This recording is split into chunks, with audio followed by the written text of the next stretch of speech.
पुण्यामध्ये डेक्कन परिसरामध्ये नदीपात्रात पाणी पातळी ही चांगलीच वाढलेली आहे। सुरक्षेच्या कारणास्तव वीज पुरवठा खंडित करण्यात आलेला आहे। पुलाची वाडी आणि प्रेमनगर परिसरामध्ये वीज पुरवठा खंडित करण्यात आलेला आहे। सिंहगड रस्त्यावरील एकता नगरमध्ये 2 सोसायट्यांमध्ये पाणी शिरलेलं आहे।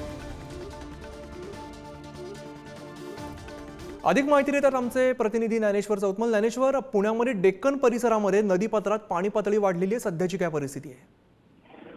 आपल्याला कल्पना आहे की डेक्कन परिसरातल्या पुलाची वाडी परिसरामध्ये जे नदीकाठी सगळ्या वस्ती आहेत तिथे पाणी जे आहे ते वाढायला सुरुवात झाली आहे।